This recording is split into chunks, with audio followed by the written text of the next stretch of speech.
Russia Ukraine दोनों देशों के बीच, दोनों पड़ोसियों के बीच आज के दिन हालात कितने ज़्यादा बिगड़ चुके हैं ये तो दोस्तों आप सब जानते हैं। भले ही अभी तक रशिया ने बहुत ज़्यादा अपना दम ना दिखाया हो जिस तरह का इसके पास दम है, क्योंकि रशिया नहीं चाहता कि दोस्तों बहुत ज़्यादा भारी भरकम मात्रा में सिविलियंस की जान जाए। लेकिन क्या आपको पता है डेटा के अनुसार कि इन दोनों ही देशों में अगर असली लेवल का ये युद्ध हो जाए, अगर ये अपने पूरे हथियारों का यूज़ करें तो कौन सा देश एक दूसरे के ऊपर भारी पड़ सकता है। आज दोस्तों पूरा हम डाटा एनालिसिस करेंगे और जानने वाले हैं दोनों ही देशों में आखिर पेपर पर कौन सा ज़्यादा स्ट्रॉन्ग देश बनकर सामने आता है। वीडियो बेहद इंटरेस्टिंग कमाल होने वाली है।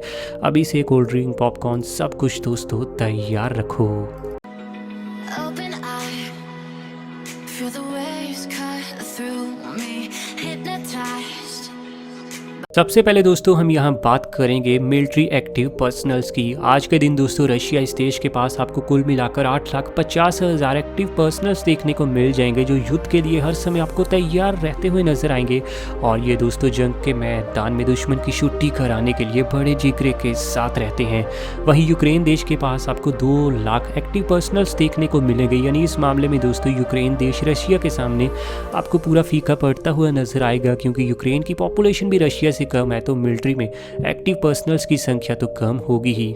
वहीं आगे बढ़ते हुए चर्चा अगर दोस्तों थोड़ा हम पैरामिलिट्री फोर्सेस की करें तो यहाँ तो रशिया पूरे तरीके से यूक्रेन के ऊपर हावी रहता हुआ नजर आएगा, क्योंकि रशिया देश के पास आज के दिन 2,50,000 से भी ज़्यादा पैरामिलिट्री फोर्सेस देखने को मिलेंगी, जो बड़े से बड़े युद्ध में दोस्तों बड़ी से बड़ी कंट्री के ऊपर हावी हो सकती है। वहीं यूक्रेन इस छोटे से देश के पास भी वैसे दोस्तों आपको 50,000 से भी ज़्यादा पैरामिलिट्री फोर्सेस देखने को मिलेंगी, जो बड़े बड़े देशों की तो नहीं लेकिन छोटे देशों के ऊपर हावी ज़रूर रह सकती हैं।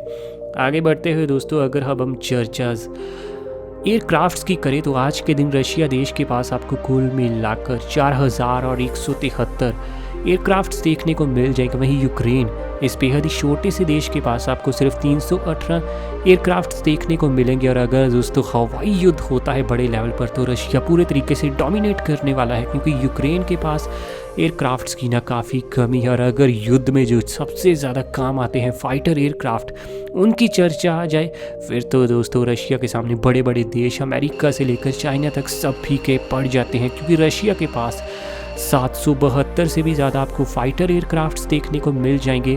तो वहीं दूसरी तरफ यूक्रेन देश के पास आपको सिर्फ 69 फाइटर एयरक्राफ्ट देखने को मिलने वाली हैं।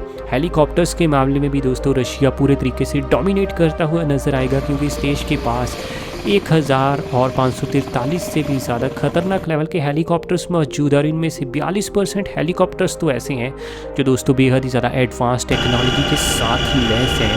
वहीं यूक्रेन देश के पास यहाँ पर भी दोस्तों काफ़ी कम संख्या में हेलीकॉप्टर्स हैं, और यूक्रेन के पास कुल मिलाकर सिर्फ 112 हेलीकॉप्टर्स आपको देखने को मिलने वाले हैं। वहीं दोस्तों अगर बात आर्मर्ड व्हीकल्स की करें जिनकी यंग में बहुत ज़्यादा ज़रूरत पड़ती है, तो इनकी संख्या तो आज के दिन रशिया के पास बहुत ही ज़्यादा है। Total number of armoured vehicles में दोस्तों रशिया का आंकड़ा 30,000 और 122 को भी टच करता हुआ नजर आएगा। तो वहीं यूक्रेन देश के पास आपको सिर्फ 12,000 और 303 आर्मर्ड व्हीकल्स देखने को मिल जाएंगे। लेकिन युद्ध के मैदान में जो सबसे ज़्यादा काम आते हैं और जो अभी तक आए भी हैं वो होते हैं दोस्तों टैंक्स। और टैंक्स के मामले में तो दोस्तों रशिया के सामने यूनाइटेड स्टेट्स और चाइना भी फीका पड़ता है, तो भला यूक्रेन मुकाबला क्या ही करेगा। आज के दिन रशिया के पास कुल मिलाकर 12,420 से भी टैंक्स मौजूद हैं, जो कि पूरे तरीके से एक्टिवली काम करते हैं। और इसके अलावा रशिया के पास 9,890 से भी ज़्यादा ऐसे टैंक्स हैं जो इस समय एक्टिवली काम तो नहीं करते, लेकिन ज़रूरत पड़ने पर वो भी युद्ध के मैदान में लाए जा सकते हैं। वहीं दूसरी तरफ यूक्रेन देश के पास आपको सिर्फ 2,596 टैंक्स ही नज़र आने वाले हैं। अटैक हेलीकॉप्टर्स की चर्चा करें तो आज के दिन रशिया देश के पास 544 से भी ज़्यादा अटैक हेलीकॉप्टर्स हमें देखने को मिल जाएंगे। लेकिन यूक्रेन इस मामले में पूरा फीका पड़ता हुआ नज़र आएगा, क्योंकि यूक्रेन के पास आज के दिन आपको सिर्फ 34 अटैक हेलीकॉप्टर्स देखने को मिलने वाले हैं। एक्टिव मिलिट्री पर्सनल्स की तो दोस्तों हम बात कर ही चुके हैं, लेकिन उससे भी ज़्यादा ना इम्पॉर्टेंट हो जाता है कि रिजर्व में किस देश के पास कितने ज़्यादा पर्सनल्स आज के दिन मौजूद है। और रशिया इस देश के पास आज के दिन रिजर्व में आपको 20 लाख से भी ज़्यादा सैनिक देखने को मिल जाएंगे, जो कभी भी ज़रूरत पड़ने पर देश के लिए दोस्तों सभी काम छोड़कर युद्ध में आ सकते हैं। वहीं दूसरी तरफ यूक्रेन देश के पास भी आपको 9 लाख से भी ज़्यादा रिजर्व में सैनिक देखने को मिल जाएंगे, जो देश के लिए हर समय लड़ने को तैयार हैं। वहीं दोस्तों अगर दोनों ही देशों के पास अगर हम स्पेंडिंग की बात करें यानी ये मिलिट्री के ऊपर कितना ज़्यादा स्पेंड करते हैं तो रशिया 45.8 बिलियन यूएस डॉलर का खर्चा करता है, जिसके चलते दोस्तों ये काफ़ी स्ट्रॉन्ग है। हथियार इनके पास बड़े लेवल के हैं, मिलिट्री इनकी ज़्यादा स्ट्रॉन्ग है, एडवांस टेक्नोलॉजी है। वहीं दूसरी तरफ यूक्रेन कम इकॉनमी होने के चलते दोस्तों ये सिर्फ 4.7 बिलियन यूएस डॉलर का खर्चा है मिलिट्री के कामों पर करता है, जिसके चलते एडवांस टेक्नोलॉजी वाले वेपन्स और मिलिट्री के मामले में ये रशिया से आपको थोड़ा कमज़ोर तो रहता हुआ दिखाई देगा। यहाँ पर दोस्तों हम साफ साफ देख सकते हैं कि पैसे की पावर दिखा रहा है रूस। मैदानी जंग में दोस्तों आर्टिलरी का होना किसी भी देश के लिए बेहद ही ज़्यादा ज़रूरी हो जाता है और रशिया देश के पास आज के दिन आपको 4894 से भी ज़्यादा खतरनाक लेवल की आर्टिलरी देखने को मिल जाएगी, जो मैदानी जंग में दोस्तों दुश्मन देश के लिए काफ़ी खतरनाक साबित हो सकती है। वहीं यूक्रेन देश के पास भी वैसे आपको 1818 से भी ज़्यादा आर्टिलरी देखने को मिलेगी। मिसाइल्स जिस देश के पास ज़्यादा खतरनाक होती हैं वो दूर से ही दोस्तों अपने दुश्मन को धूल चटा सकता है और इस मामले में दोनों ही देश काफ़ी ज़रा टक्कर का मुकाबला करते हुए नजर आएंगे, क्योंकि रशिया के पास surface to surface missile launchers आपको 150 देखने को मिलेंगे, तो यूक्रेन भी यहाँ पीछे नहीं बल्कि काफ़ी टक्कर देता हुआ नजर आता है, क्योंकि इसके पास surface to surface missile launchers आपको 90 देखने को मिल जाएंगे। जब दो दुश्मनों के बीच दोस्तों युद्ध बहुत ज़्यादा बढ़ जाता है तब नेवी की इंपॉर्टेंस पूरी दुनिया के सामने आ जाती है, क्योंकि दोस्तों पानी में जब युद्ध चलता है तो नेवी से ज़्यादा एक्सपर्ट कोई हो नहीं सकता। आज के दिन रशिया के पास सबमरीन्स आपको 49 देखने को मिलेंगी, तो यूक्रेन के पास आपको एक भी सबमरीन देखने को मिलने नहीं वाली, यानी नेवी के मामले में पूरा डोमिनेट करता हुआ नजर आएगा रशिया। वहीं प्रिंसिपल सरफेस कॉम्बैटेंट्स के मामले में दोस्तों रशिया बहुत आगे है। रशिया के पास प्रिंसिपल सरफेस कॉम्बैटेंट्स 32 आपको देखने को मिलेंगे, तो यूक्रेन के पास इनकी संख्या सिर्फ आपको एक ही देखने को मिलने वाली है। यहाँ पर नेवी में भी दोस्तों आपको काफ़ी ज़्यादा आगे रहता हुआ नजर आने वाला है रशिया।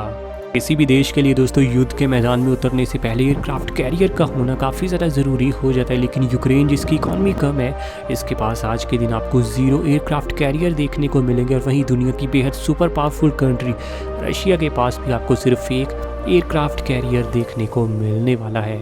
वहीं आगे बढ़ते हुए दोस्तों थोड़ी चर्चा अगर डिस्ट्रॉयर्स की जाए जो दुश्मन को पानी में डिस्ट्रॉय कर सकता है, रशिया के पास 15 डिस्ट्रॉयर्स हैं, तो वहीं दोस्तों यूक्रेन के पास यहाँ पर भी 0 डिस्ट्रॉयर्स देखने को मिलेंगे।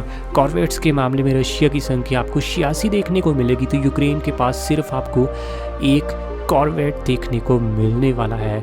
लॉजिस्टिक्स के मामले में दोस्तों अगर थोड़ा प्रबंध की बात करें तो रशिया के पास आज के दिन 1218 एयरपोर्ट्स हैं, तो वहीं यूक्रेन के पास आपको सिर्फ 187 एयरपोर्ट्स देखने को मिलेंगे। किसी भी देश के लिए एयरपोर्ट ज़्यादा होना ज़रूरी है, क्योंकि अगर दोस्तों स्थिति खराब हो जाए तो तेज़ी से आप देश से बाहर भी जा सकते हैं। बात अगर आखिर में थोड़े सबसे खतरनाक हथियार की जाए जो अगर यूज़ ना हो किसी युद्ध में तभी पूरी दुनिया का भला रहेगा, वह है दोस्तों न्यूक्लियर वेपन्स। जिसकी ये कि अगर न्यूक्लियर वेपन यूज़ हो जाए तब तो दोस्तों 2.5 से 3 या फिर 10 लाख तक लोगों की मौत हो सकती है।